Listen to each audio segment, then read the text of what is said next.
Alrighty, welcome everybody. Welcome. So we're going to talk about the muse today. We think we're going to talk about the muse. That is the intention of what we're going to be talking about. As always, We unplanned, unprepared. We know what we're going into, but we're going to see where spirit takes us. Super excited because we were just chatting about how relevant this feels right now. And I think actually it's something. So we're recording this on the 9th of January, and it feels like that energy of creation, bringing things into this physical reality, enjoying the process of what wants to be created through us. That energy feels very present and alive, I think, for a lot of people, myself especially as well, and for you too. hmm So very excited, very relevant. Hopefully, I mean, I think it'll be even more relevant by the time this goes out next week, um, hmm for the collective and everybody feeling it. And I think we'll actually be into it, like in the energy, as opposed to trying to catch the wave of the energy, which is what, I don't know. It feels Right. like that for me right now. Mm. So Well, next week when this goes out, it will also be the full moon in Cancer, right? ooh, So I think that'll be really curious with everything that we've been incubating from like this kind of more home space, this familial space, this divine feminine waters space, and like what's coming through during Capricorn season, Capricorn being the divine masculine to parallel the divine feminine, is like how can we actually make manifest from the imaginal what desires to be born in the physical. And to be a human is to traverse these realms, especially to be those of us who resonate with the archetype of the priestess or the priest. It's very, or even the mystic, like we have a tendency to easily create in the imaginal realms, and the imaginal being like the spirit realms, that which is imagined and not physically seen. But how do you then translate imaginal into physical? And I won't say reality because imaginal is also reality, but physical. How can you manifest that and create from a space that is physical? I think that's part of the whole point. But to call on this muse energy is vital because it's really connecting with that piece outside of ourselves that is also inside. So it's like that like calling to like. And it's like, right, how can I call upon this muse energy that I know I carry, especially as a woman, especially as a woman, right? Because muse to me mm, feels very connected to the maiden archetype. mm, And it's part of this inspiration. Muse energy is inspirational. And if you're inspired, you're in the thread of spirit, inspired, inspirited, right? So mm. it's the seedling, and we're in, for those of us who are either living in the northern hemisphere or have ancestry from the northern hemisphere or biologically have been born in the northern hemisphere, we hold those codes of winter right now because it's winter time. And so it's like it's this interesting balance of like what desires to be created and what will emerge rather than being forced. And then that's the other piece that's really interesting right now that we've spoken to, I know offline as well, is there's so much that desires to be created, and there's literally nothing to do because spirit knows exactly when it's time to roll out on that thing which desires to be created. Beautiful. Yeah. I love, actually, before we like really go into the muse, I really just want, because I think this actually provides really good context for this and probably a really lovely opening. What you were saying there about the imagining and the imagined and the different layers of reality, I think this is a really beautiful context to giving kind of exploration for the muse and the creation energy itself, is the imagined and the imagining and the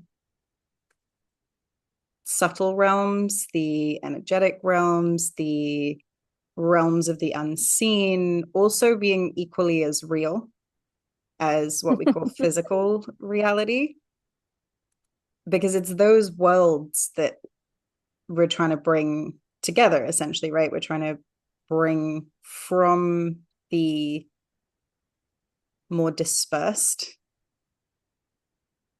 layers of reality into the tangible layers of reality. Let's go there. Sure. Say Well, more. as you're saying that forward, there's part of that word imaginal that I can't not hear anymore. And I don't know how I've ever missed it, but it's magi, Hmm. I don't think I've right? And ever paid attention to that either. my angel wings are tingling as it's coming up, but I'm like, how have I never seen it? Right? I've always seen like image, but wow, magi. It's the same basis for magic, magician, like and like what is the magi?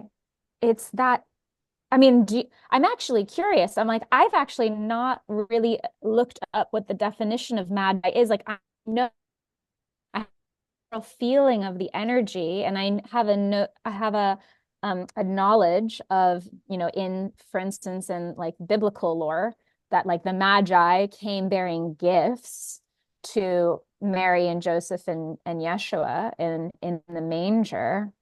But it's like, what is the magi? What is that? Should we Google? Let's Google it. I'm Right, all for because it's some like Googling because, yeah. this is some real time Googling happening on the podcast. We told you we weren't prepared, but this is it. It's like, what is this? Because to me, it feels like the kernel.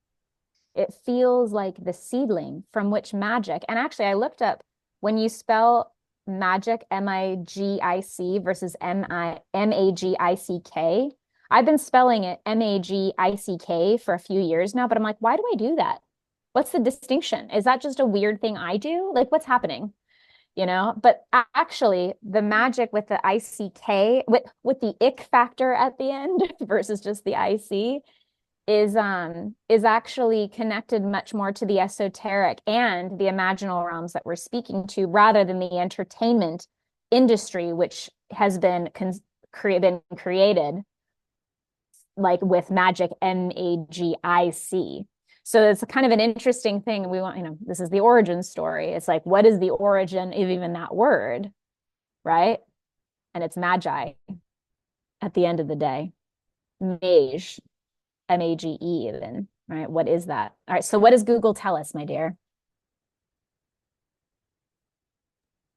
Please excuse the dog shouting in the background. I didn't hear any We're all dogs. here It's for the perfect. no, because I muted the microphone. If she Oh. starts going off again, just letting you know, heads up. We're doing the real here. We're not pretending there aren't life things going on. This is raw and uncut podcasting. Messy. So the etymology of the word apparently comes from the Persian, and also from Greek magos or magos. So the Persian priest or sorcerer related to magic. Scanning through to see what else. So people who are believed to have expertise in interpreting the assumed influence of the stars, moon, and planets on human affairs. Here's another one. Okay. So it's got the priest energy, it's got the magic energy. In the Christian tradition, the noble pilgrims, the wise men. So the essence of pilgrimage, the essence of like planetary bodies, of the larger, wider cosmos and its influence on us as human beings. So it feels like I keep seeing, just in my mind's eye, I keep seeing the magician in the tarot.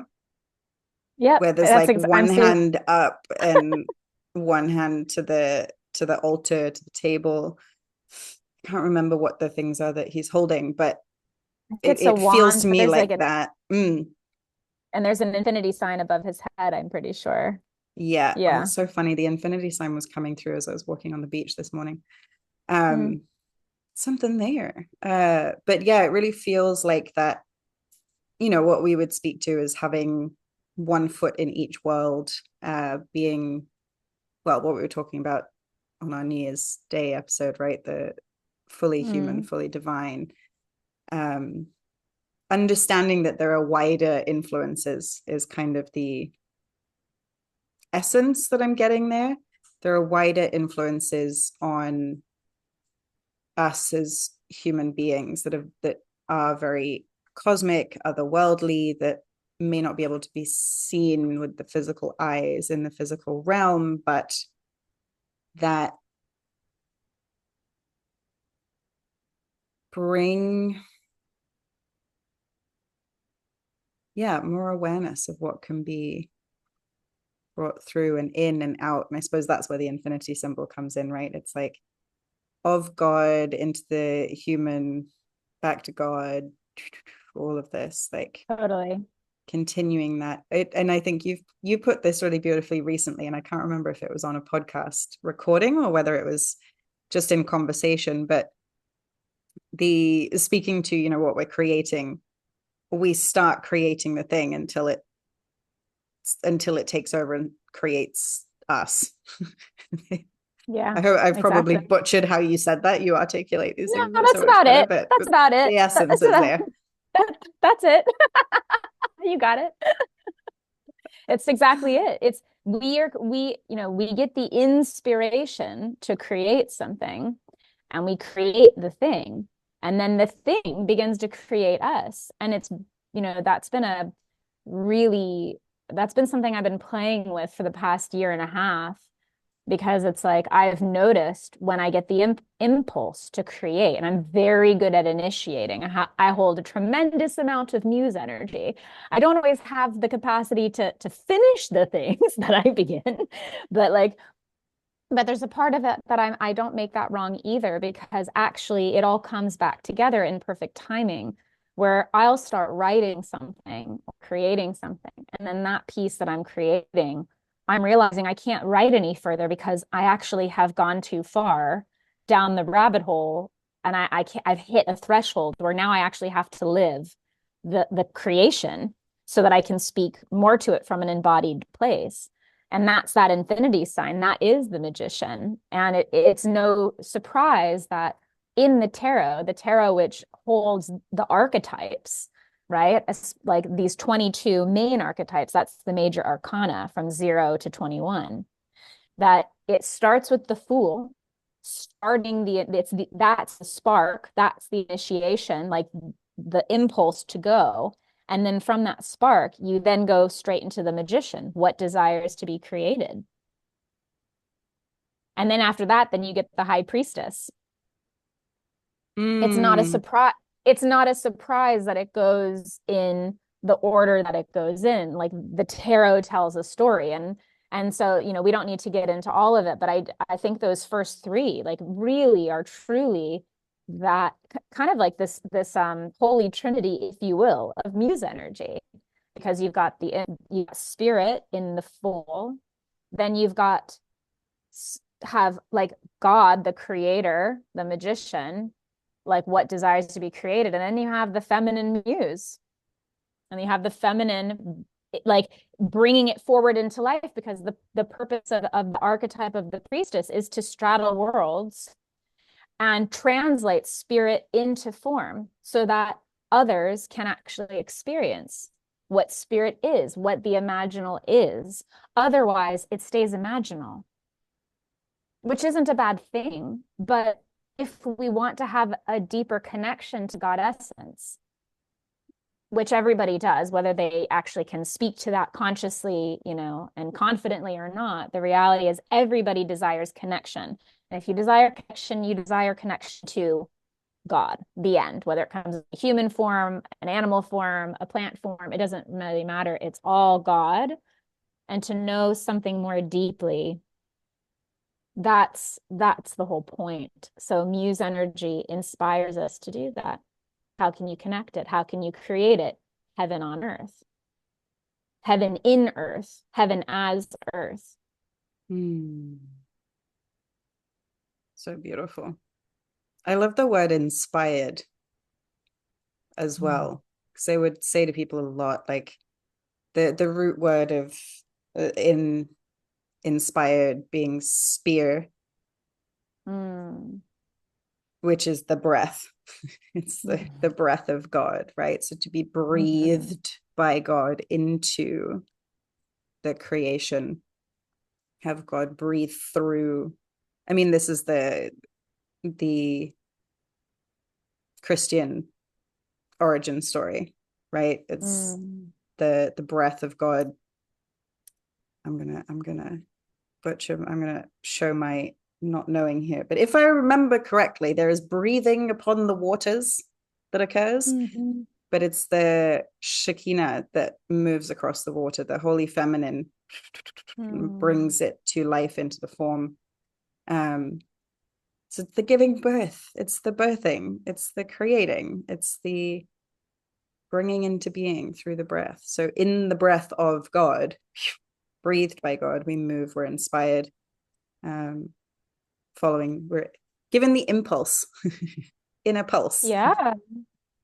Well, that I mean, even if you just think about it from a very literal context, when we as human beings are birthed into the world from our mother's womb, the first, to know that the child is viable, is alive, it has to take its breath. First, it starts screaming, and it's breathing because it's screaming, So like we are in we are in spirit from the very beginning with the breath of life, from when we enter into this realm, from I mean, I'm not trying to get into a whole debate on whether you're a viable like creation in the mother's womb. That's not the point of it. I'm talking about it from literally the breath standpoint. And actually the other image that comes through is Narnia, because at one point Aslan, to bring the stone creatures that the White Witch has cast to stone back to life, he breathes on them. He breathes them back to life. And I just learned that the word Arslan is is Persian and is connected to the language that C.S. Lewis uses in it's C.S. Lewis, right? Mm-hmm. Not, yeah, I'm like, sorry, I was all of a sudden I'm like, I'm not getting it confused with Lewis Carroll, who was a pedophile who wrote Alice in Wonderland, right? No, C.S. Lewis was the one who wrote Narnia, the Catholic mystic, um, who um who the word Arslan means lion in Persian. Mm.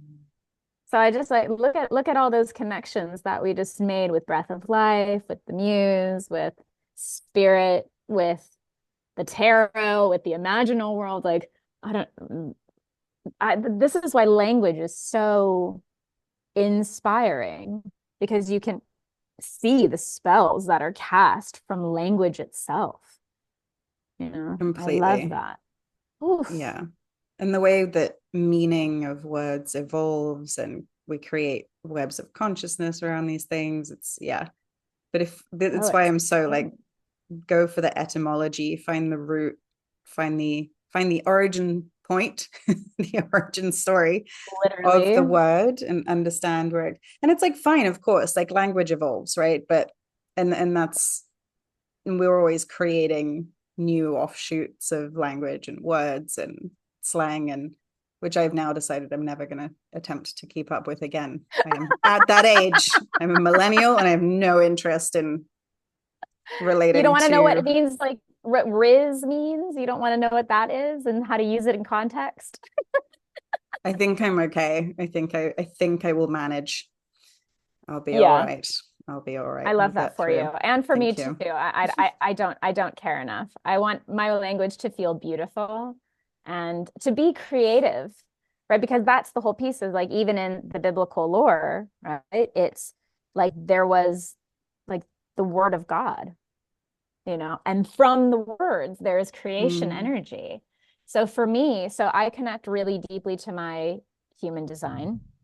And and my human design is I'm a manifester. That's my type. And manifestors, specifically in human design, have defined throat chakras. And like from having a defined throat center, we're actually meant to speak things into existence and initiate everything into being. So it's like my duty as a manifester is to feel the inspiration. And like for me, when I feel inspiration, it's not that it comes from within, but it's me and it's not me.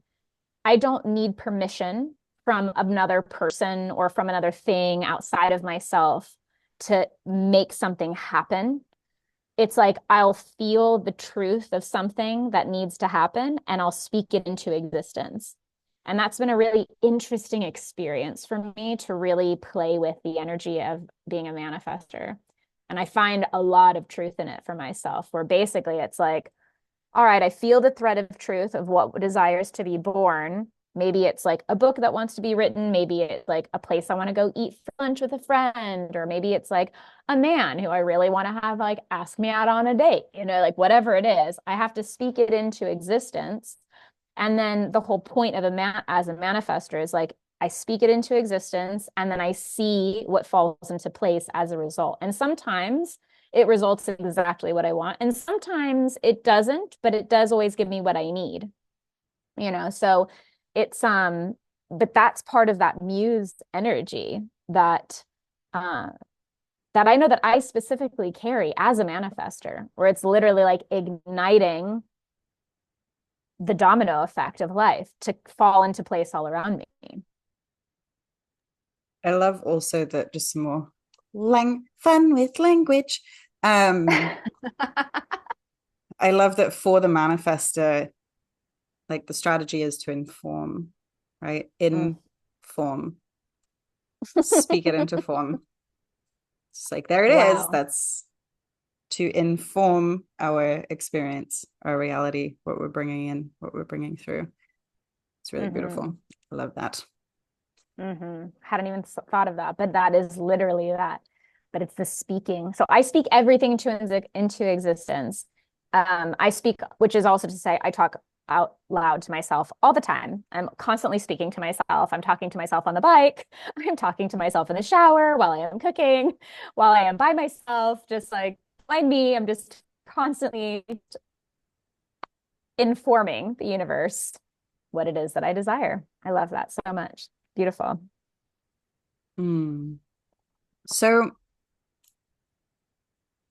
I mean, the most famous conversation or piece or, you know, something that a lot of people are familiar with around the muse is Elizabeth Gilbert's Mm. talk about it. I can't remember if it was a TED talk or if it was just a speech she was giving, but where she's talking, I think it's Elizabeth Gilbert, right? Where she was talking I about the mean, genius and the I I flying think you're through the talking. air. I don't remember the actual imagery, but I mean, I've read her book Big Magic, which I actually love way better than Eat, Pray, Love, to be completely honest. And it's all about muse energy and creation energy. So I think you're correct. I think it's around the Mm. genius. It's been a hot minute since I've read that book, but yes. Beautiful. Yeah. So she did it was either a TED talk or a speech she was giving, but so a lot of people I know are familiar with the Big Magic book as well. But yeah, so she speaks to, whether it's poetry or music or a book or whatever it is, like the genius flies through the air across the landscape. And she's referring to somebody else's work, as she shares this, somebody else's imagery. But the genius flying through the air and, grabbing hold of you in the car. And if you aren't ready or willing to bring through the poem or bring through the piece of music or the piece of art or whatever it is that is given and inspired, then it will fly off to somebody else to go and find somebody else to bring that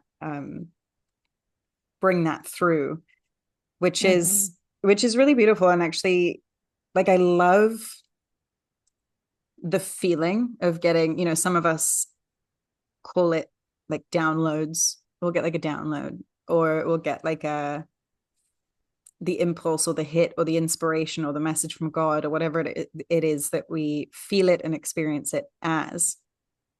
I have no trouble receiving those things. I also tend not to have any trouble like just getting on with it and bringing it through.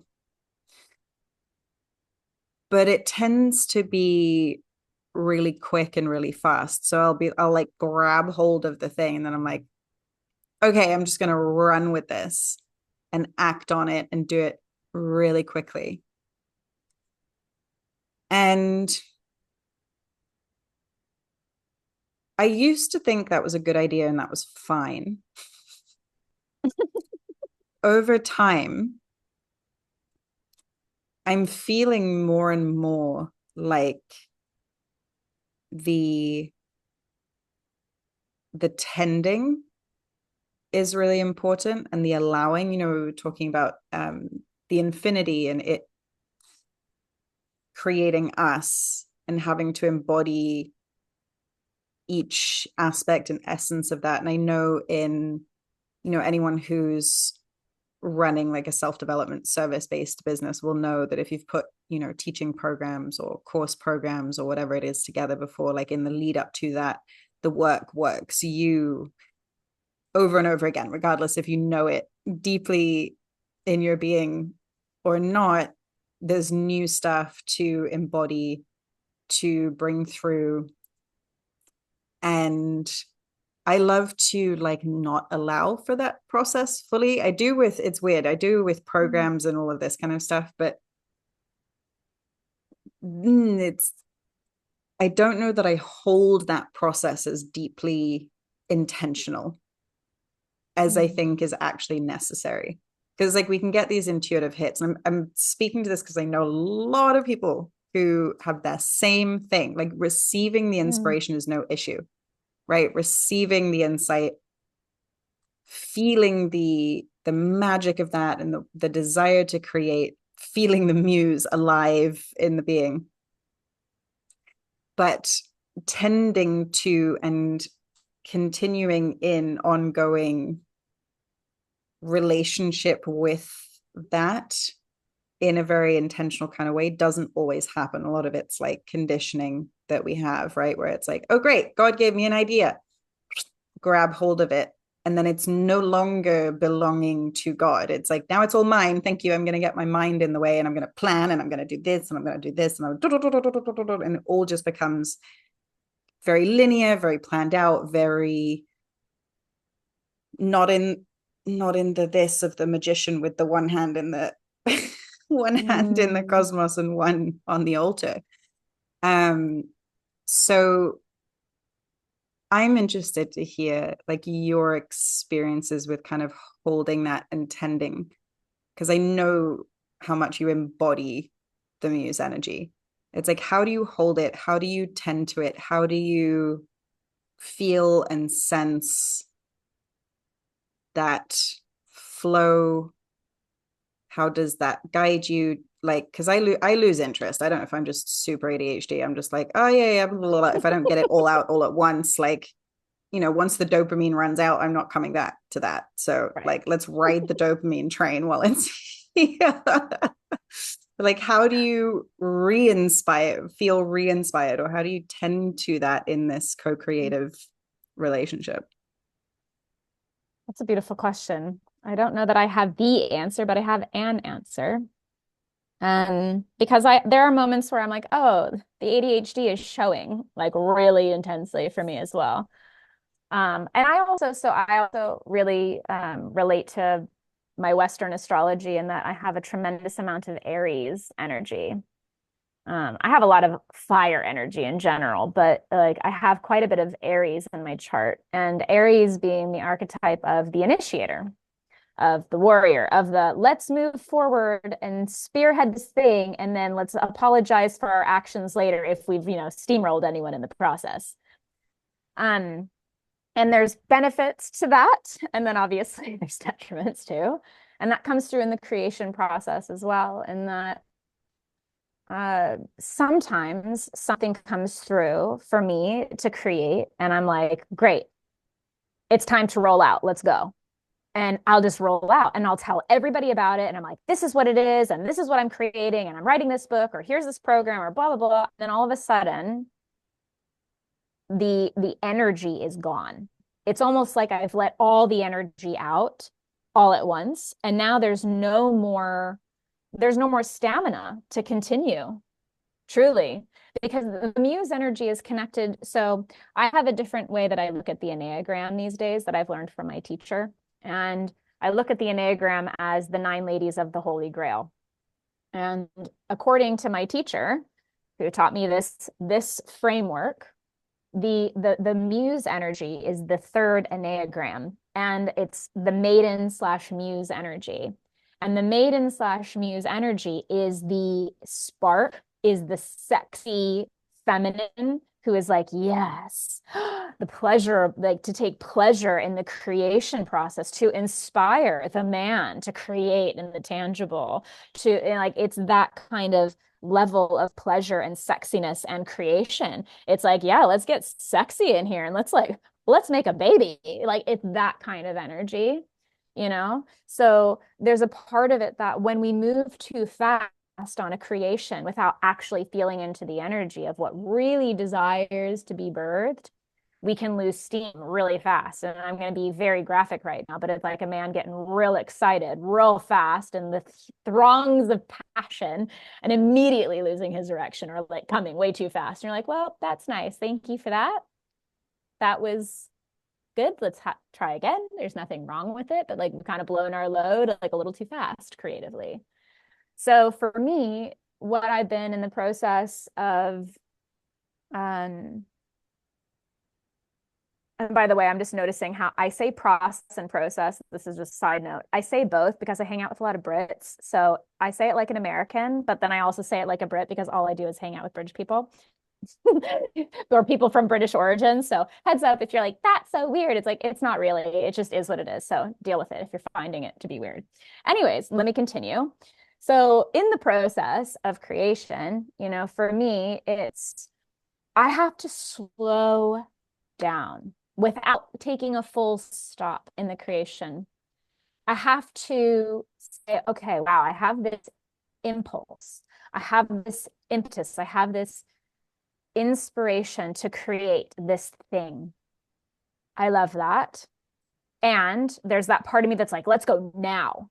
And there are some things where that's appropriate. There are sometimes that's appropriate, but for the most part, what I'm finding these days, I'm like, let me feel into the quality of this thing that desires to be created first. Let me take pleasure in it. Let me have it actually take root in me first, take seed in me first. And then I can start to see what actually desires to emerge. And then in terms of coming back to it, it's just an inner knowing. It's just like, now's the time to come back to it. Like I've written multiple books that have not been completed yet, and I actually just fully trust that exactly in the right moment it's going to come through. I have so many projects that I've actually, they're such big projects, Jess. I'll be they're so big, like in the undertaking of them, and I can see the impact that they can have on the collective. There's a part of the nervous system is expanding to allow for those creations to be birthed through me. So I actually have to just let it, because it's too confronting otherwise. I won't do it. It will leave me. So those are pieces where like I have to just move just enough and keep my finger on the pulse of that beating heart within me, with being like, it's still there. It's just like, it's almost like it's taken a sleeping potion. But even in like plant medicine, for those of us who've like sat with Aya, you go into the nadas. I don't know if you're familiar with that, but like in the lineage of Colombians that I work with in the Yahe, They're like, you go into the nadas. What are the nadas? The nadas are the nothings, where you literally sleep and you have no visions and you have no physical purges, but you're literally in the darkness. And actually, all this healing is happening in the background, in your ancestry, in your lineage, in your DNA, through the medicine. And it's like, that's what's happening in the creation process while things are slowly gestating. And this is a piece that's so important. It's like, and this is the most confronting piece, in Kairos, the creation will come through. In Kairos, meaning in divine timing, not in Chronos, which is chronological timing, which our mind is like, because I've done this, now, because I've done A, B, C, D, and E will happen in a linear format. That's not how God works. That's not how time works. That's not how any of it works. God works in Chronos and will plant the seed, and then 20 years, whatever time frame chronologically comes through, and then that's exactly when the thing desires to be born. You and I even spoke to it at the beginning of the podcast. The seeds were planted for a podcast to happen on both of our sides. And in like, for me, it was like 4 years later, here we are. 3.5 years later, here we are. But like, I knew it would happen. I saw it in my mind's eye. I trusted it would come through. And here we are. And that's all it is. I think that's Full faith. it's such a beautiful thing to know that it's going to come through, to know that it's going to come to fruition in the right timing. And I'd love in this moment just to, like, for anyone out there who's listening, like, one of the things that I did the most in early days, and not that I, get this down perfectly now, like, it's been a long journey of learning to trust timing deeply on everything, because there's a lot of things in life that are very real feeling to us, right? Money, bills, responsibilities, whatever it is. Like, there's a lot of things that are very, very, our deadlines are must have this by this date, travel dates, flight. Like, there's a lot of things that are rooted in chronological time, our schedules, our appointments, all of this that can feel so intense and so real. And to trust divine timing on those things is very easy when you get there, but when you see how it all works together, but tricky to hand over and let go of the clinging and the controlling and the being in charge of everything. But one of the things that most of all I remember doing, and I'm still working with and still working on, still refining, still finessing, is thinking that an intuitive hit or an inspiration meant that it must be done now, or it must be done at all. It must be done now, and it must be done my way, and it must work out. It must be successful. And not everything is that. In fact, very few things are like that. Like, if you're someone, for me, I'm like, no shortage of ideas, inspirations, all sorts of stuff. Constant.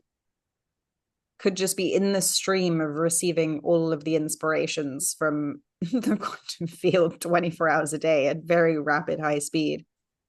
I had to really learn and practice to sit back and go, not all of these are for me. Not all of these are for translation. Not all of these are for now or next year. It could be any time. To sit back and just allow for the pieces to come in as and when they're ready, and to allow things to drop in. Like, I know that this is something that people relate to, is like, oh, but I got that we can take ourselves on this roller coaster of emotions on the way to trying to trust divine timing and to trust the creation process. Like, there's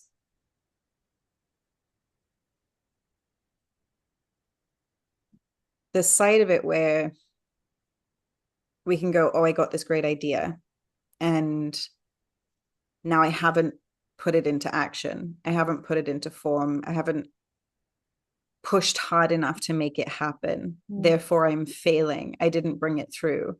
Like, if I look at the things that are still today, that pervasive ideas like the podcast, right? Pervasively returning ideas and inspirations that come back over and over and over and over and over again. And there's other things, there are other big projects, like you said yourself, like there's other big things that I know I'm meant to do. They keep coming back. I let them go, they come back. I let them go, they come back. I've tried to start the things in the past and they didn't work. They didn't build momentum. They didn't go through. So I could and did many times go into, well, I'm a failure. I am not the one who can do this. I shouldn't have thought so highly of myself. I would, all of the things. Mm-hmm. So you can go into that story, right? Of, if I don't immediately, in a linear fashion, in a human way, in the way that this 3D world currently operates, if I don't bring it through in that way, therefore I have failed, I'm useless, worthless, la la la la la, all of the beautiful self-talk that we come up with. Yes. The really cute things that our brain likes to tell us repeatedly. And the other side of it is, now I'm even trying to remember what the other side of it was. The other side of that is like following the impulse at all, really, is like, we can go through that cycle. So I did that cycle of the, oh no, I'm failing. I've pushed through, I've tried to make it happen, and then it doesn't feel like it's moving, doesn't feel like it's working. The other side of it is like, then feeling like you can't trust the muse or the insights or whatever. And it's like, well, none of those worked. I've been disappointed by these inspirations in the process so many times. So why would I try to do that? Why would I follow those things anymore? So we can kind of go between, like, maybe those stages, whatever it is, but we can take ourselves on this real roller coaster of like, oh my gosh, I've received divine inspiration. It's so beautiful, bliss, wow. And then rushing into it, it doesn't work. We get disappointed. And then the next time an inspiration comes in, we're like, yeah, well, I'm going to avoid it completely. I don't want to go down that road because I've been there before. So either way, we're ending up back in control again. Right. Like trying to control. That's the piece that I think that keeps coming through as you're speaking, is it's actually what happens is we make it about ourselves. Muse energy is just God desiring to move through your physical vessel. It does not have anything. Oh, durian falling as it's happening. Durian falling in the background as it's happening. Hello. But it has nothing to do with you. Like, it actually doesn't. There's a part, it's the divine paradox that, yes, Muse energy has chosen your vessel out of the 8+ billion humans and infinite alive creatures and beings on this planet for this idea. As it comes through the uniqueness of your vessel, it has selected you to have it move through. So there's a part of it's like, yeah, you are that powerful and you are that badass that spirit chose you. And it actually has nothing to do with you. This is what it, like when we call on the muse, what we're calling on is for us to connect to our creator essence. That's it. To be in flow state. I'm starting to move away even from using the language of like, I'm channeling. It's like, I am in my most authentic God essence when I am in flow with essence, with my specific thread of essence. how I do it. It's just like, yeah, of course because I'm the living channel, I am the living prayer, I am the creator, creatrix, you know? And what's curious to me is like there's a new way of thinking about that which desires to be created and touch us and maybe receive our essence, but then might not actually be meant for us to give birth to. And that's this thought that came through as you were speaking, Jess, which is what if spirit having an idea come to you and actually like think of it like a seedling. Think of it like this sparked seedling, this seedling of light that comes into you from the channel, from however it comes to you. And it's almost like the seedling is put in your mouth and you feel the seedling, you wrap it in your saliva, in your DNA. And there's a part of it, like once it's touched that, maybe that's enough to then have it exit your body and go to the next person who also then needs to touch this idea. Because like when you take an actual seedling, like a real life seed, and I was taught this by a very beautiful friend and a very potent witch. She goes, put the seed in your mouth first so it's connected to your own DNA and energy body, and then plant that in the earth. And then the seedling will take form into the earth with your intentions and your physicality, with your DNA ingrained in it. But what if that idea needs your own specific thread of DNA before it moves to the next person? So you're actually just co-weaving with somebody else who does give birth to it. Like, what if that is the actual truth of like, okay, we don't need to attach to the idea that I'm a failure because I didn't give birth to it. What if you did exactly your part in the creation process by having that idea come to you and it gestating in you for as long as it needed to before it was released from your system and got planted in the next person? What if that is literally the whole point? I love that. Yeah, that's it. Just being able to receive, able to share, able to let it go when we need to, Yeah. and ground what really keeps coming back and coming back into form. It's this is actually so one of the things that I love talking to people about is this idea of people copying other people or like intellectual property or like,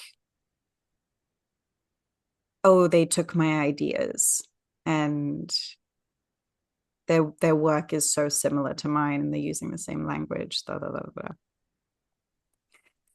So this feels to me super related to this. And this is why I do not believe in this idea of anyone can truly copy anyone. I don't believe that there is a problem with that happening. I understand the very human thing of like, oh, that hurts that someone wouldn't do their own stuff, but they would just take, right? Feeling taken from. I get it. That feels incorrect, feels misaligned. But understanding that the taker is the one that's going to suffer, not the person who's been taken from, if they choose not to suffer in that moment. But there's an infinite amount of quantum potential flying around the place, and we can access that. It's the waterfall of wisdom, the unlimited tap from the universe. And the more we create, the more we evolve, the more comes in, the more becomes available, the more we can bring through. And so when I see particularly people who are very connected to spirit, are very connected energetically, are very connected to God, then griping about somebody like copying them or getting like really like possessive over their work, or yes, I'm not saying it's good, let people take your stuff, no, that yeah, but there are people who get really upset about this and really like protective over the thing. I would love to move out of a world where we have like intellectual property and copyright and all of this kind of stuff that's so protective. Like you're just trying to, you're holding energy in form, you're holding it still, you're trapping it rather than trusting that like you're going to be able to keep creating more and keep evolving more and more and more. It's, I believe it's unlimited. I believe there's so much more available. And it's exactly this. It's like why we watch, we're like, oh, the codes must be coming through because it's like, oh, this idea comes through. And then suddenly you see like 8 other people saying the same thing on Instagram or Facebook or whatever it is and using the same language. It's like, oh, I just got this download and all these things. Like I've definitely had aha moments and insights, and I see someone else say it on Instagram or whatever it is. And I'm like, have they been reading my things? And I'll have a little moment. And then I'm like, no, it's not that. Like where one download insight aha moment came from, there's like zillions more. Like they're so fun to receive. And we're all attuned and we're all the vessels for this. And it is very, very, very not only likely, but real that the things that are meant to be brought through in a powerful way on this earth are, when they're that important, they're going to be given to a bunch of different people around the same time or over time as well.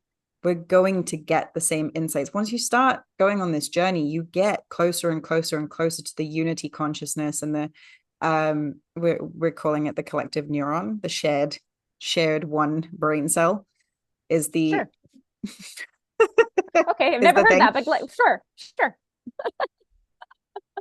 So it's, you know, we're all tapped in to that thing, closer and closer to unity. We have access to similar things and ideas and inspirations, and the muses flying through, bringing the seeds, scattering everywhere. And we're going to see, cool, where do they grow? Where do they get shared? Where do they get brought through? Because when humanity is in this shift like we are now, we need the wisdom to come through as many different people and many different voices and many different expressions as possible.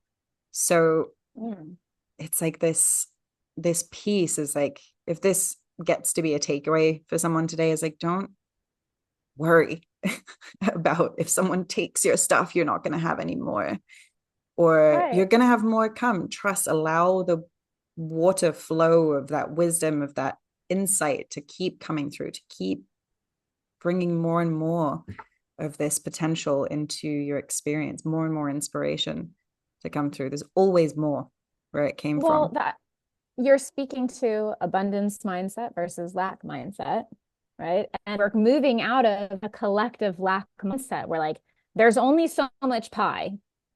And if this person has this big of a slice of pie, then I can only have this slice of pie. And there's only one pie. And like what we're basically saying is like the pie is infinite. And the size doesn't matter. There's always pie. It's just like not what it means. And if you look at it from a very scientific lens, like look at what a tree does when it pollinates. It doesn't just be like, I'm just gonna let one acorn drop from my branches because that's gonna be the acorn that turns into a tree, 1,000%. It's like, here are a lot of fucking acorns. And it's like, I really hope one of these takes fruit, you know, like because like sometimes the squirrels get it or like the birds or like it doesn't get planted properly, you know, like, or a child's like, oh, look, acorns, mom, I collect these. Like, you know, it's just like, it's not a thing. So it has to scatter thousands of seeds for something to take root, even if it's one tree. That is success. That is a success story for that tree in that season, you know. Exactly. And it's not even that. It's like, okay, so now let's say that the tree scatters all these acorns, and let's just say that like a handful of them grow. Well, they're not all growing in the same exact place, maybe a squirrel took one of those acorns and ran it all the way back to its little like den, squirrel den, and like was like, and but then like it I don't know, got picked up by another squirrel along the way. Like I'm thinking of like, what is the situation? What is this desiring to come through? Maybe there's a situation where that acorn gets scattered wherever that squirrel's den is, which is very far away from the oak tree that mothered it, you know? So now it's connected to a terroir, like the terroir, the land, the earth, the medicine. It's very different.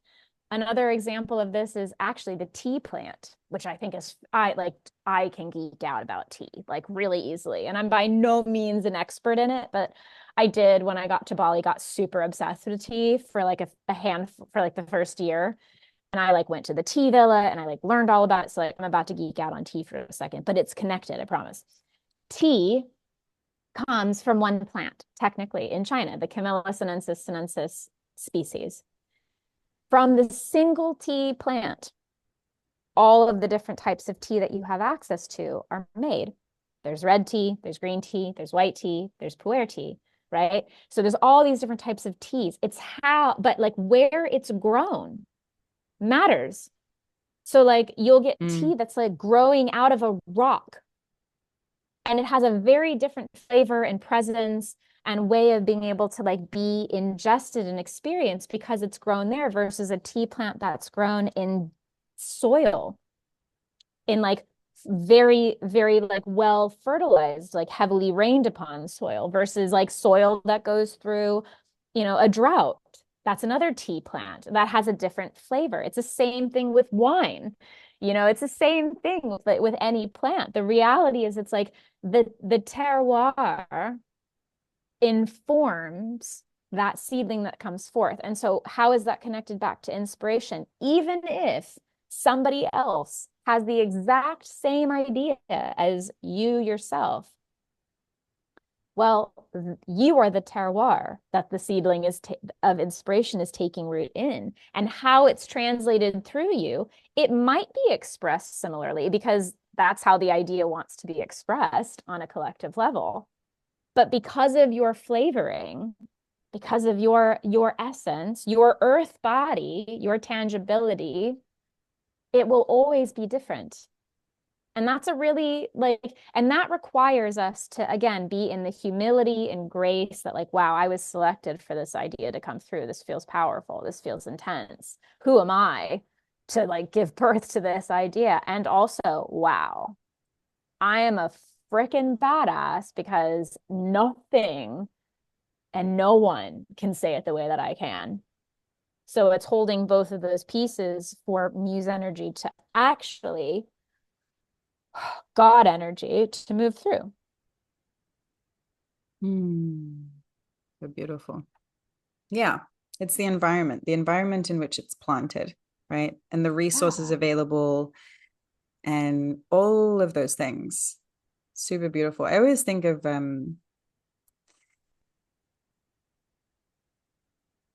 like literally physical birth, the process of giving birth. Haven't been through that process myself, but just the whole journey of conception, being pregnant,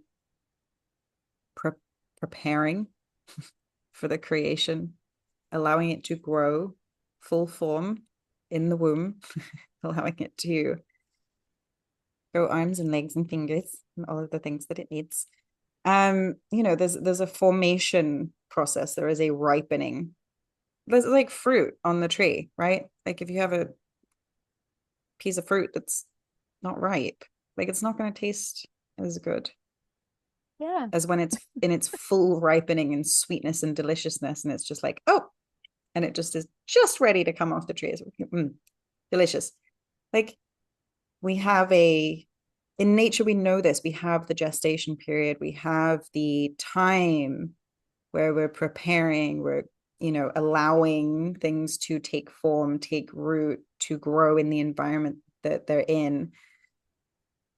And there's so much of that leads up to the actual moment of birthing that into being, right? There's a preparation to be the person that can bring that through, right? I think a lot of the timing, if I look back, a lot of the timing of the things that didn't come through, it was nothing to do with me not trying hard enough. It was nothing to do with me not like pushing hard enough or like working hard enough at it.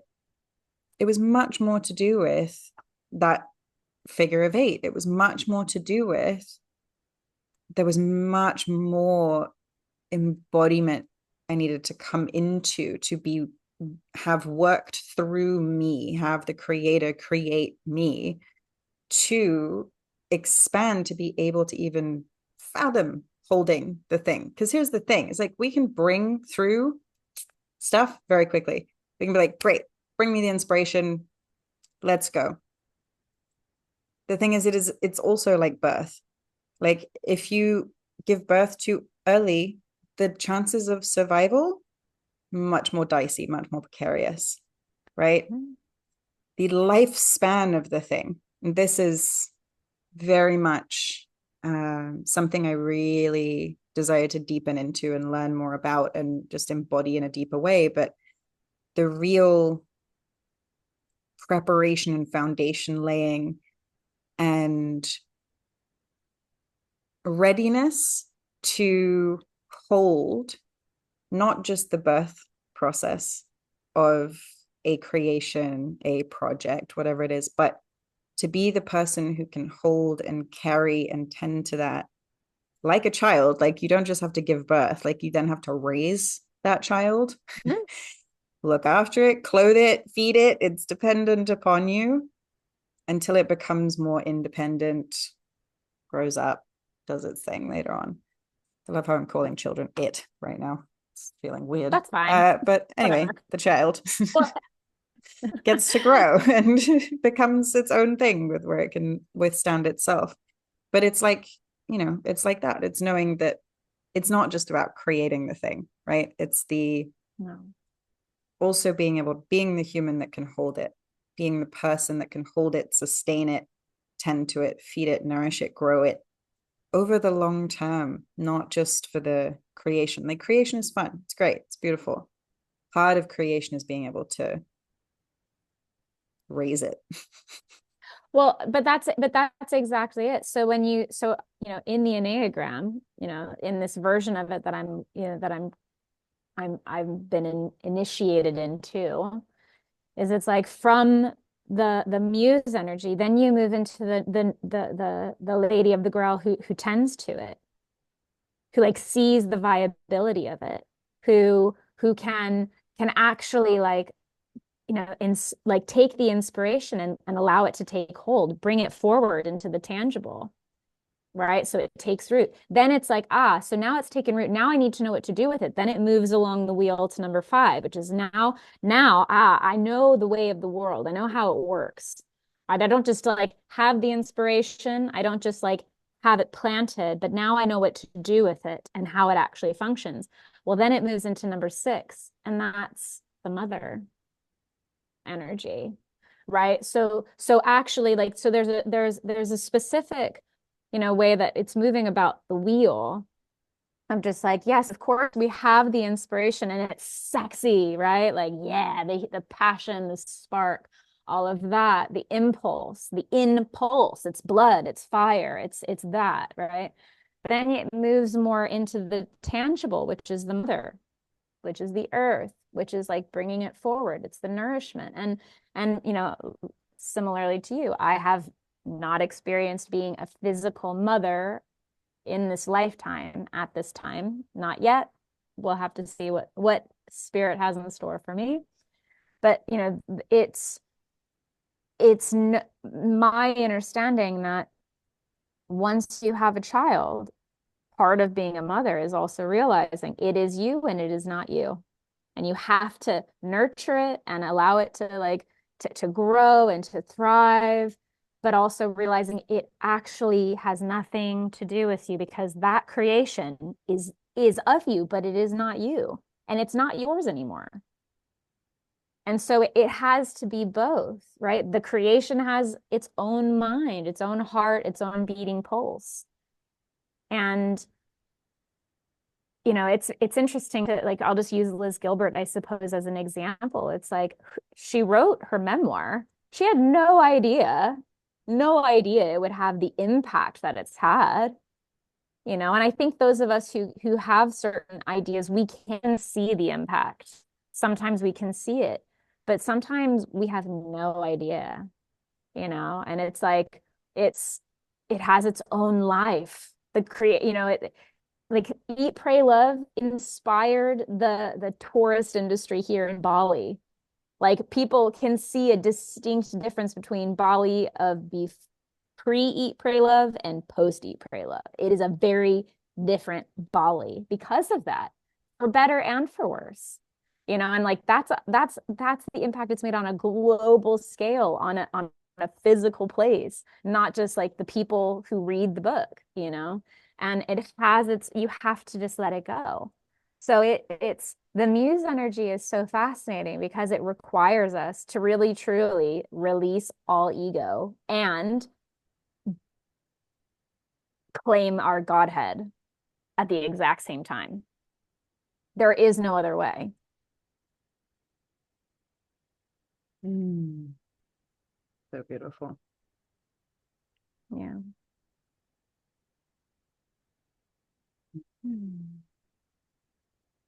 I love that it's the mother, the tending, but not the same. It may have come from the individual, but is not a part of, but related to. That makes sense. Yeah. I love how relevant this conversation. I'm so glad you went into the Enneagram. Like, glad you got the telepathic message. So I was literally just thinking, I was like, I need to ask you about the Enneagram. Did I say telegram? Enneagram. I don't know what I just said. Yeah. Anyway, it's so relevant right now. There's an impulse to create that keeps coming back in and through, and I've been, very acutely ignoring it. Like we do, like I do. And then I'm going, why don't I have clarity on the next thing? And it's like, well, because I didn't do the first thing yet. That keeps coming back around and back around and back around. And I just these little plants here. It was this one in particular kind of started growing another little plant inside, but it was so far down the root that it looked like it was going to drown. So I pulled it out and found another little glass thing for it. And it's got 3 leaf stalks on it. And as I did that, I was like, oh, this little plantling is going to go on my altar, and this is going to represent my work and my creations this year. How beautiful.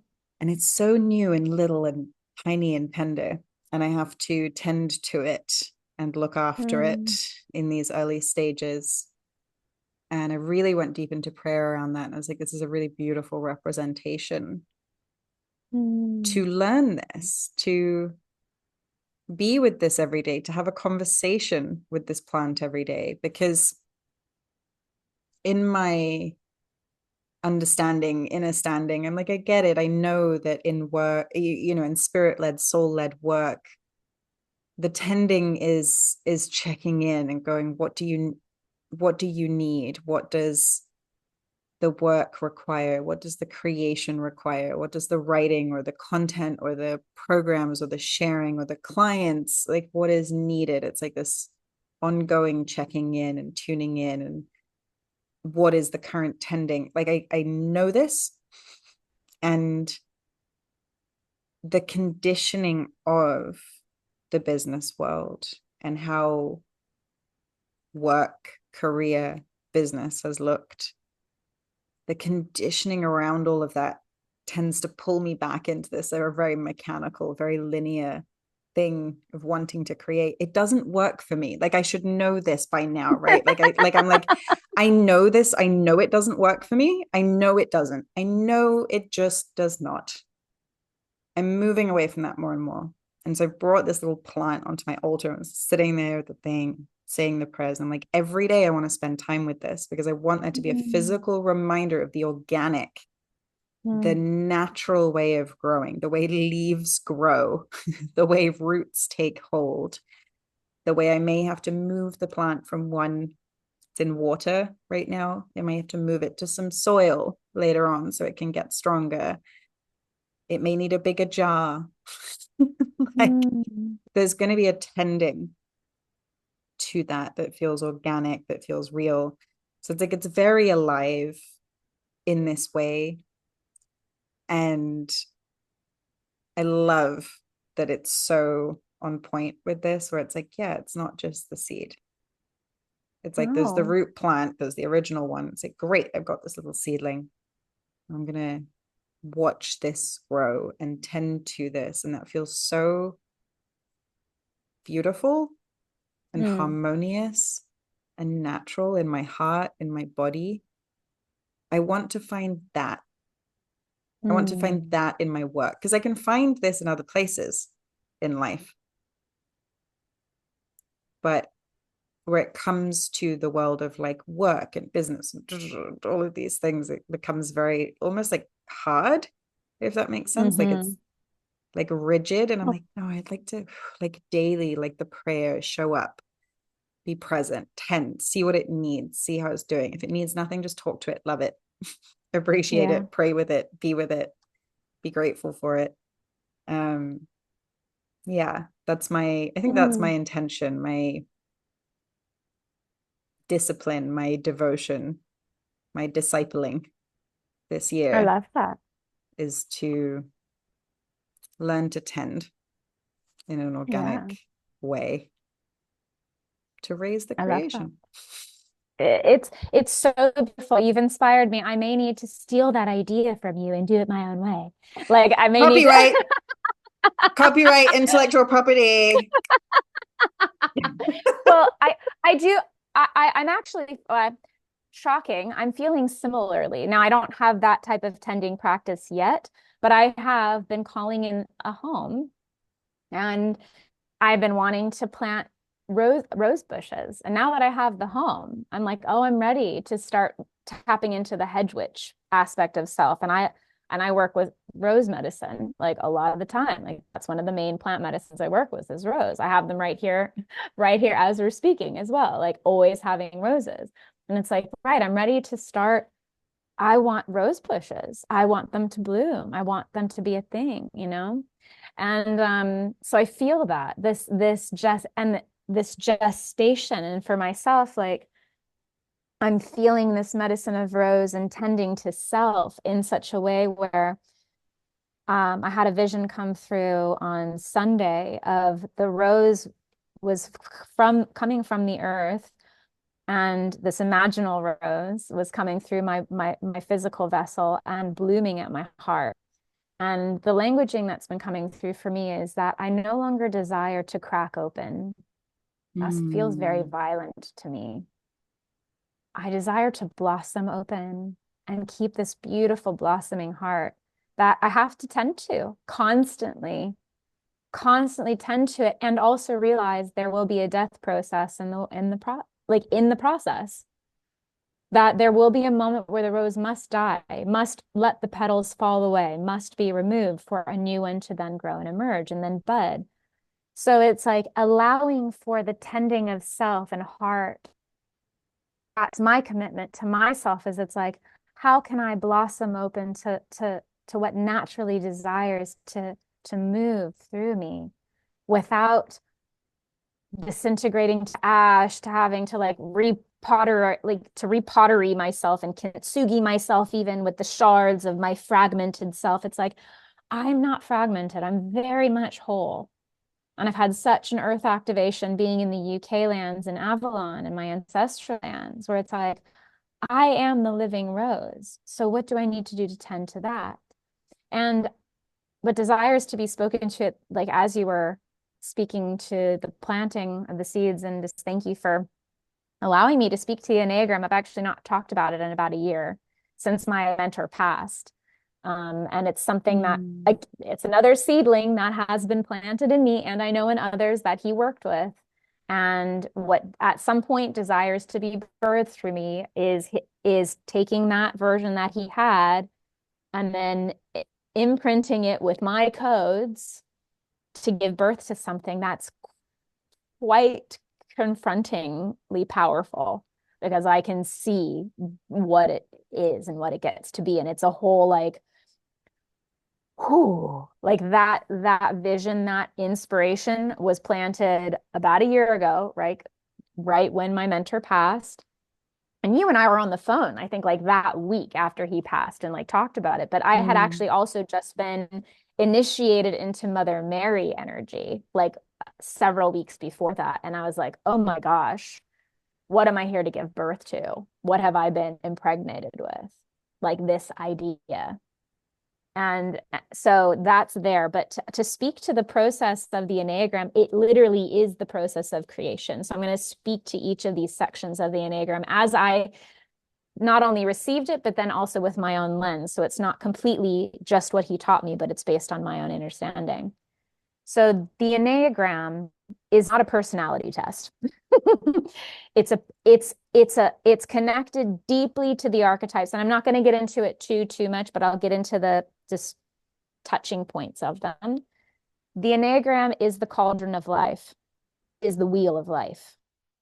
And the wheel itself of the Enneagram is the Fool energy. It's the zero energy in the tarot. It's from which everything is birthed, from the great no thing, the great yoni, right? The first wing of the Enneagram is the seedling of magic itself.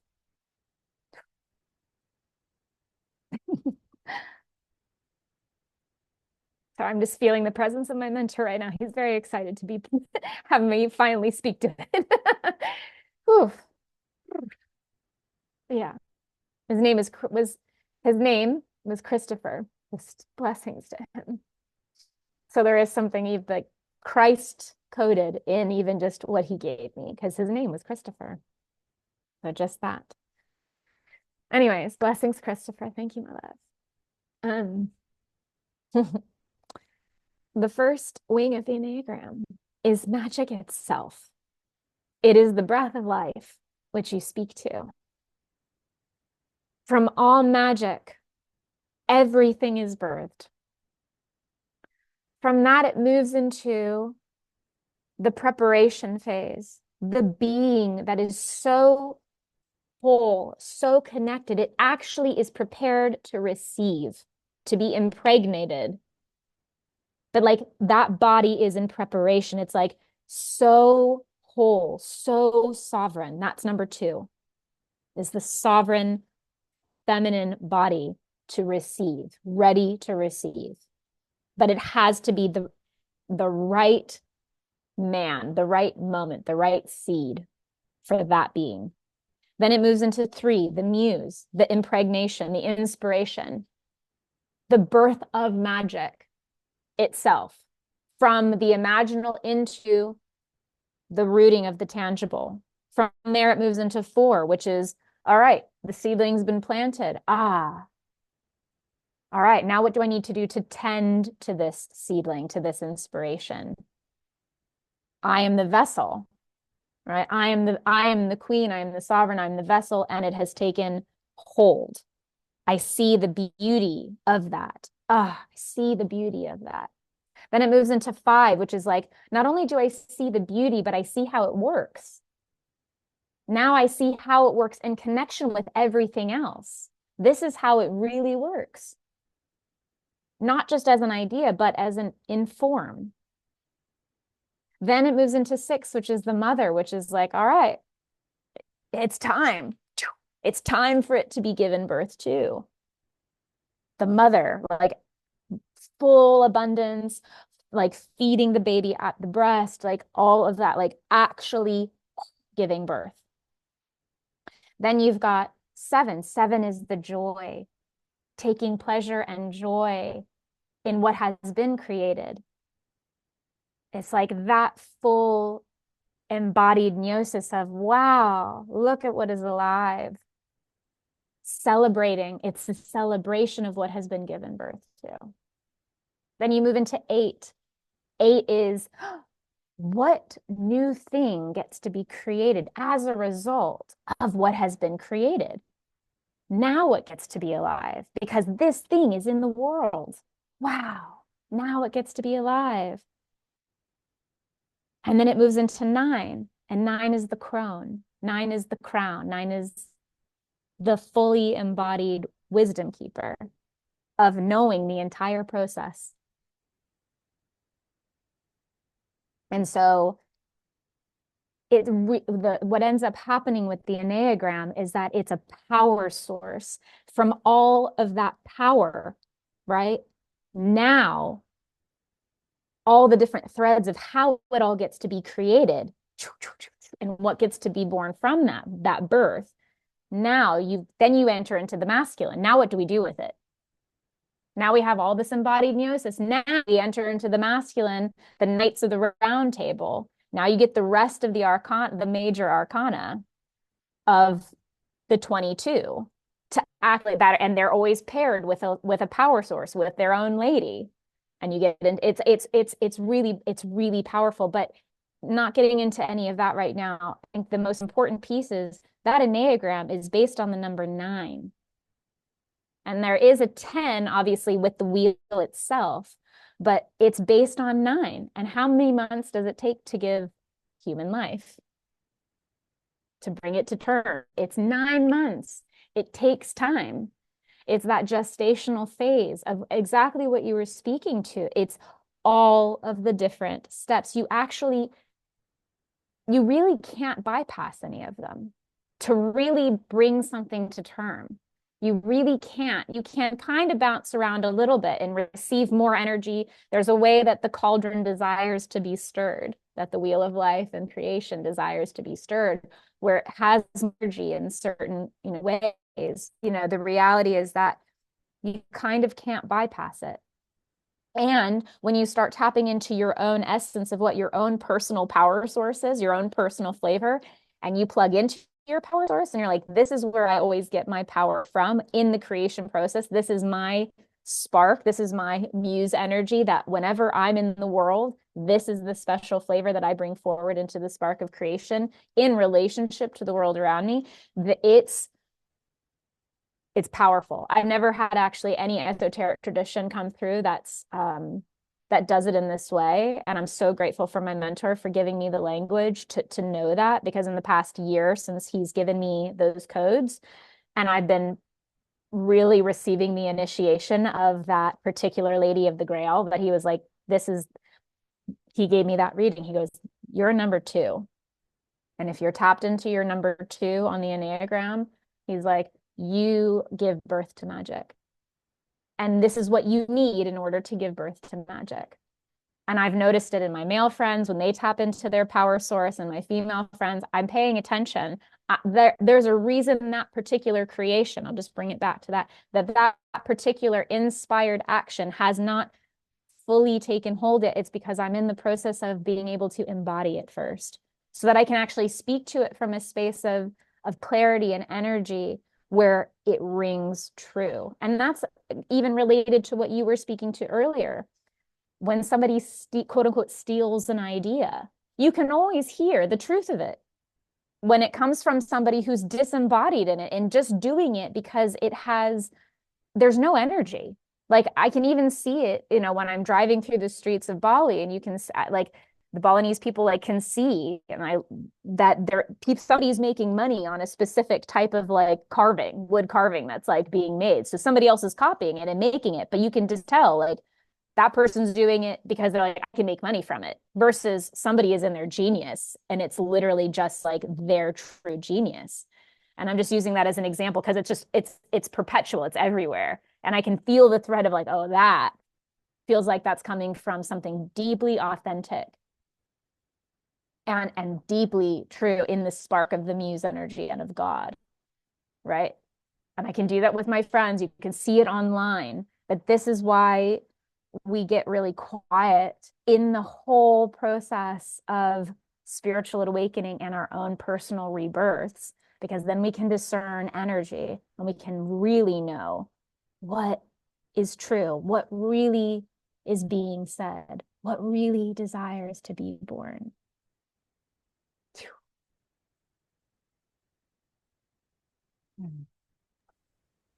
So beautiful. I'm so thankful for you bringing that through and sharing about the Enneagram and the process. It feels so alive and so beautiful. And as you were sharing that, I just realized there's a lot of people who say if you figure out the 369,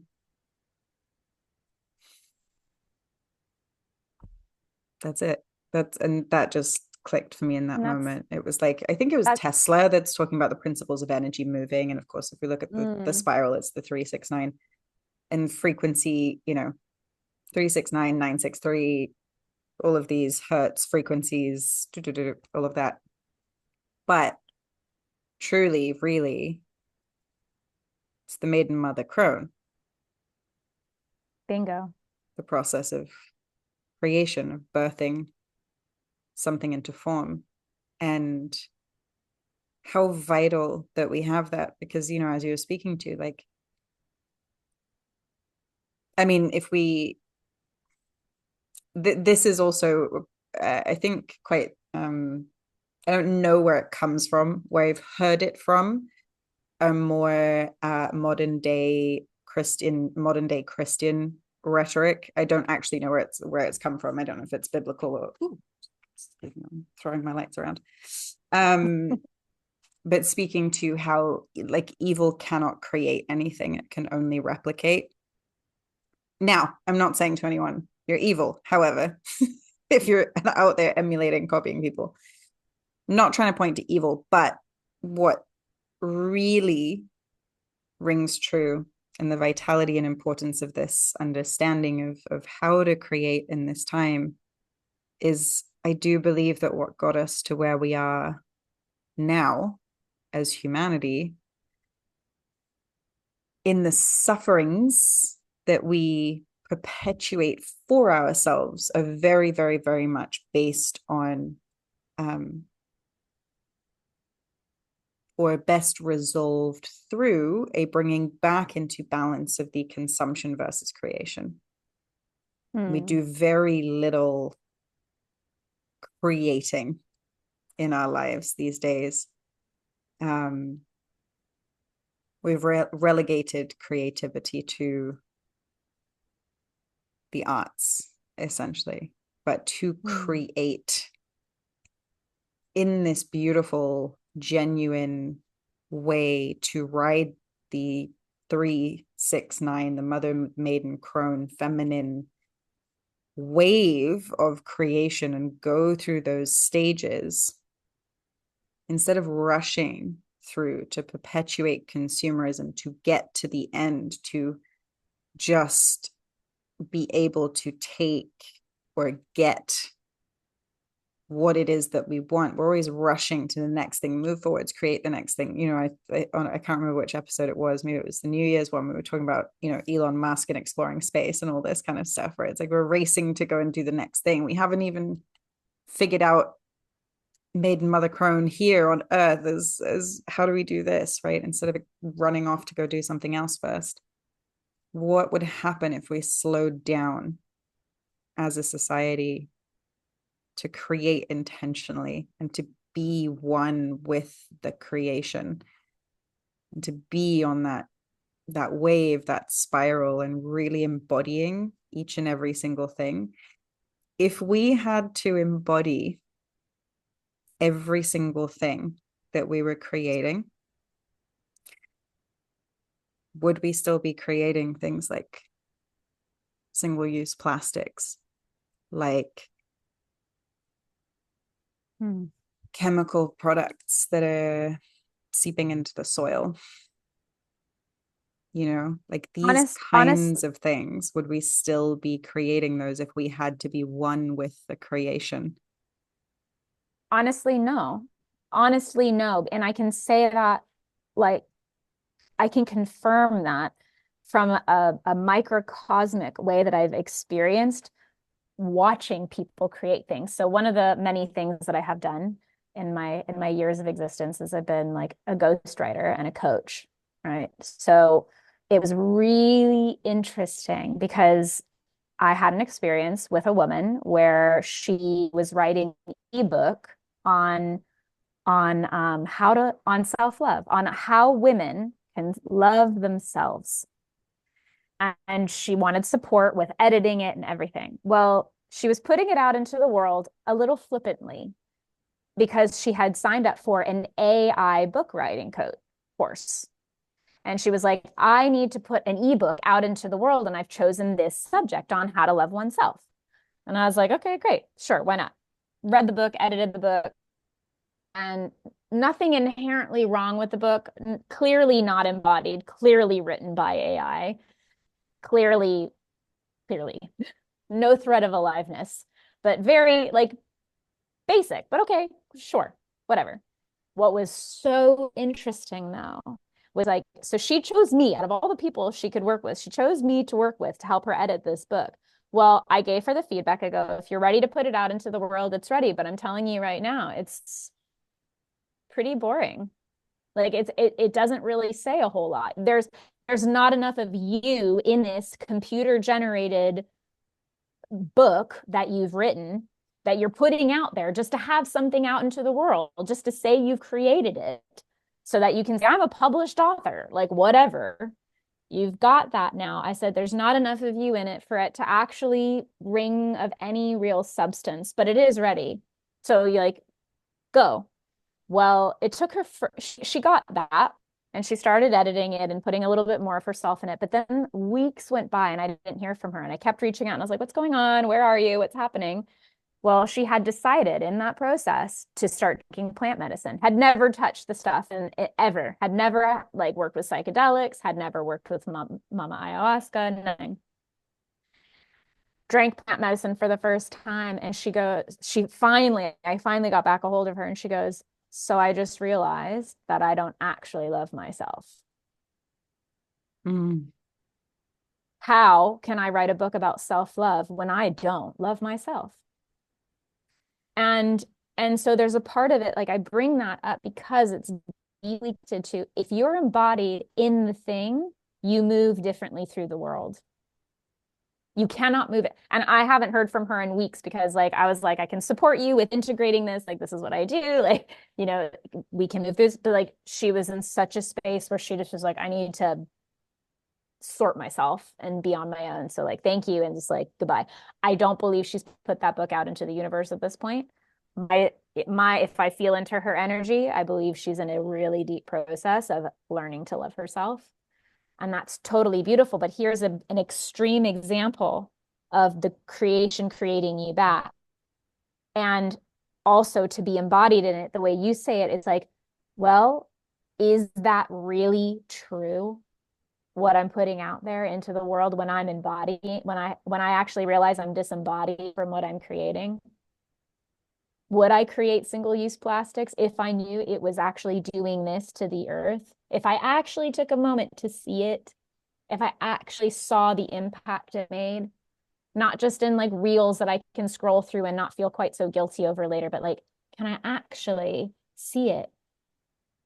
Yeah. There's a difference in quality. We have Yes. so much quantity of everything on this planet. Ugh. Everything. Absolutely everything. But we've created this cycle of just produce. There's a difference, right? Of production versus creation. We just Mm. produce stuff and things like ebooks that then are sold for $2, $5, $20, or given away free. That I don't know about you, but I used to have stacks of these things that I'd gotten a freebie download or whatever it was from somewhere. just sitting in my files, not being appreciated, not being used, not being tended to, worked with in any way, shape, or form. It's just accumulation. There's a lot of production and accumulation. And what happens from that is all we do is consume or waste the Yeah. thing. There's no real slowing down and appreciating. And this is why there's so much, I think, of a return to natural materials, to handcrafted this and small batch that, and small business, hand loved, woven, knitted, created, sewn, whatever the things are. Handicrafts, things that are unique, things that are one of a kind. There is a return to that, and it lifts my heart, it lifts my spirit when I see that that is something that, is coming back into the world. Like the mass produced stuff is less exciting to people and interesting to people because we've realized we have no relationship with mass produced anything. And there's a difference in quality of experience. And I think this goes for absolutely anything, right? There's a difference in quality of experience. And when we do that for ourselves, like I just looked over at my altar there, and there's a beautiful box, and it's black, and it's got gold embossed feathers all over it. And it's these incredibly beautiful incense sticks that to me are my favorite scent on the entire planet. And for incense, these are not cheap. It's like 8 sticks for $20, but they are beautiful. They're beautiful to look at. The quality of the smoke is so clean. They're not smoking. The scent of it is just like, I feel like I've been transported into heaven. But when I cherish when I use those, because there's a relationship, because I met the people who made them. I had a conversation with them. There's passion behind it. There's magic behind it. There's intentionality and thought, and it's not hand produced. It's not mass produced. And it's not rarity. It's not scarcity that produces value or quality. It is depth, uniqueness, and creation, individual birthing and creation. And I think that's what we're going to start moving towards on this planet. Is it's not just the making it scarce, right? Like you see this in like I had a degree in marketing and worked in that industry. So like the way to, get this consumer psychology going is like urgency, scarcity, rack up the value, all of the things, but it's false. It's a false sense of beauty, quality, and value. It is a man-made sense of value rather than intrinsic expression of the most valuable, precious, unique thing. So I think it's really, really, really important that we get to have different experiences with what we engage with, create. When we know the process of creation and we start to embody that ourselves, to work with, and the muse, the maiden, the mother, the crone, to bring it all through with the feminine and bring it into the world and then expand it and let it grow and move and be shared and seen and witnessed and all of that, there is a real difference then in how we go about experiencing the world. I think you start to see behind other people's creations. Absolutely. And what they're bringing through versus people's production of something, Well, mass producing of something. You see the now quality that goes in. you start to get into the storytelling of it too. Where has this come from? Mm. What is this story? What is the origin point of this thing that has been created? It gets into that. And with the Enneagram and the cauldron, the wheel of life itself, yes, there's a way that it works where like the 3, 6, 9 are connected, and you have to stir the pot in the correct order for the energy to be moving and flowing. But with the other ones too, there's a specific way that the other numbers talk to themselves that you have to stir the pot as well so that it can move. So like it is about the 369 being like the anchor of the wheel. But the reality is that all of them have their own place, but it always has to stir in the correct direction. Otherwise, the energy just won't flow.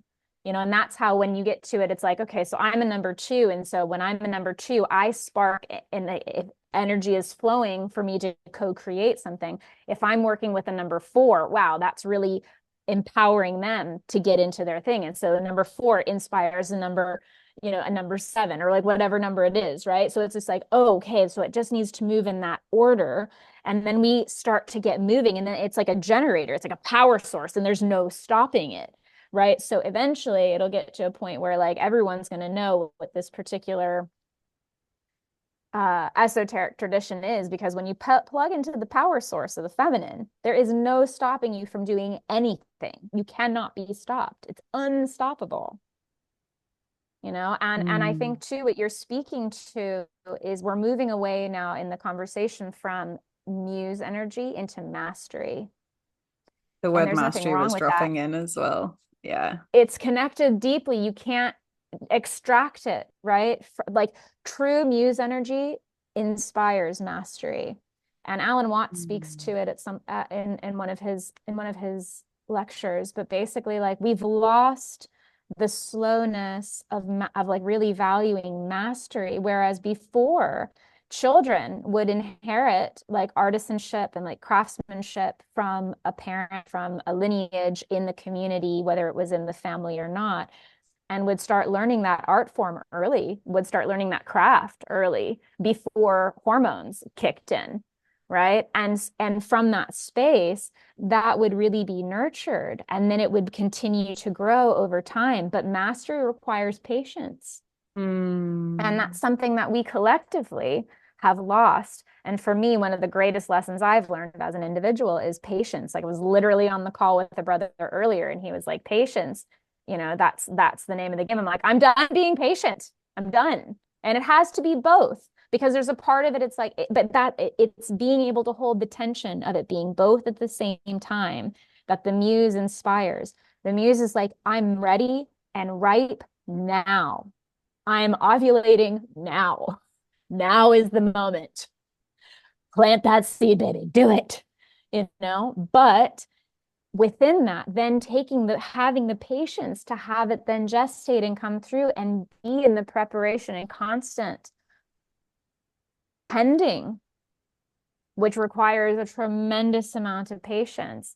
And also like the patience that comes before that. Patient, patient, patient, patient. Now the moment to go. Patient, patient, patient, patient, patient. It's like, there is a moment in Kairos, in divine timing, where inspiration will strike. There is a moment. It is like, I can tell you specific moments when certain things have been like, wow, that was a lightning rod moment. When there's no denying that is what is happening. That's the inspiration. And great. Now what to do with it? The patience, the waiting. When is it time, God? When is it time? Is now time? Okay, now's not time. Okay, we'll come back later. It's not me, God. Okay, great. But like mastery, that's also mastery. And that's what you're also speaking to. With quality and knowing craft, really knowing it, really knowing the story, really knowing it requires moving more slowly through life to be able to feel mastered at life, mastered through moving through the world. What is true value? Knowing that. Completely. And you have to have slowed down and gone through all of the creation process and the learning of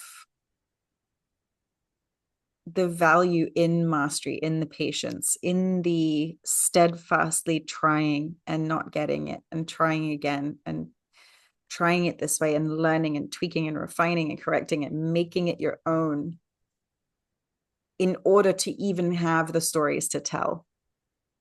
You know, why a friggin' I don't know, plastic mug from the dollar store, like, doesn't have a story behind it? Well, because it was just produced. There's a mug. Go. Like, Right. when we have entered into mastery, I say this all the time because energy mastery for me is a real thing. Mastery is where you've tried and experimented and failed and you've stopped following the rules. You've wandered off the beaten path into the jungle by yourself to figure it out. And you've tried it and tried it and tried it, like the scientist, feeling it. You play by the rules and you break the rules, and then you go off the beaten track and you learn your own thing through experience, through trying it out, your own finessing, your own refinement. And then you'll have the richness, then you'll have the stories, then you'll have the codes, we call it, right? As we've been speaking to, the embodiment, the where it rings true. Then you'll have the stories to tell that are real, and they're not some like manufactured thing, but it's real, and people can feel that, and people trust that in life. And I think that is a beautiful thing that we can return more and more and more deeply to. And I feel like this is possibly our next episode. I was about to say, I was like, I feel I was like gonna we're say, I feel getting like into the next storytelling and episode. mastery, we're just gonna Yeah, ease it there. I feel like this is a perfect. whole topic in and of itself. Yeah, no, this has been powerful. This has been potent, and I'm again always amazed.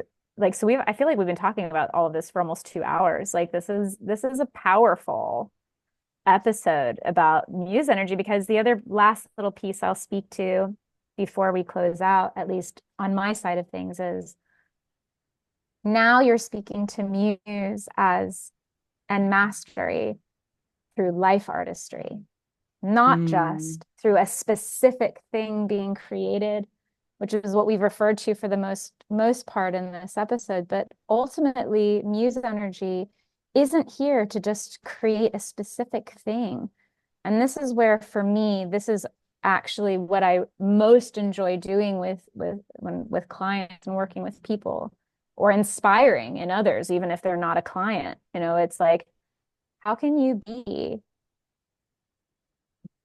in connection with muse energy all the time so that you become a master of your own life artistry?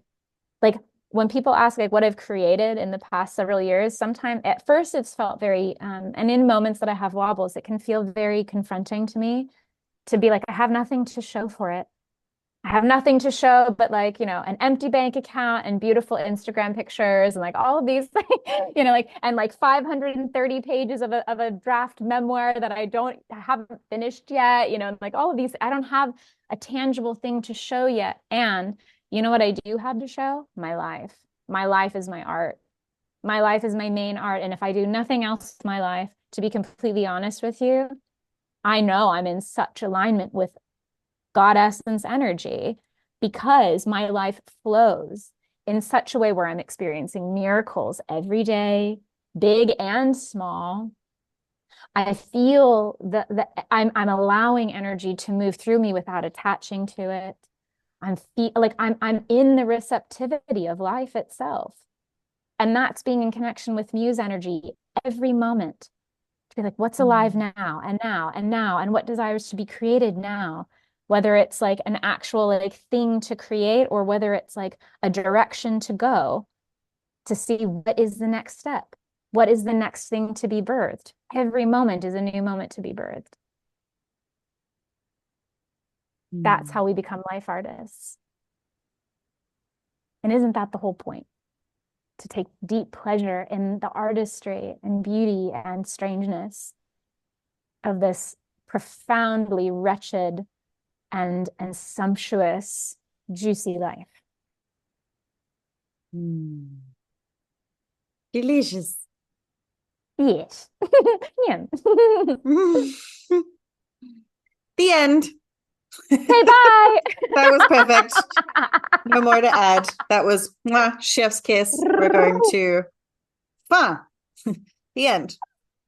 Thank you so much for joining us. And I'm curious, like, what's inspired for those of you who've gotten this far in the podcast? Like, what is inspiring you in this moment? What are you feeling inspired to create? And what are you like feeling inspired to do after hearing this? Whether it's to Mm, just share this podcast with someone else, to pontificate on it and journal about it, whether it's to actually create that thing that's been niggling at you for so long, like what is it that you desire to create? Like what has spawned and mm, generated from this, from hearing this podcast? I'm really curious. Like, please leave it in the comments wherever you're listening to this or watching this. Please reach out like through a DM, like, whatever it is. Like I know for me personally, I would love to hear what you're creating, but like share, give life to it, speak into existence, share. beautiful. Yeah. Mm. Thank you, my love. And thank you to the Divine Muse.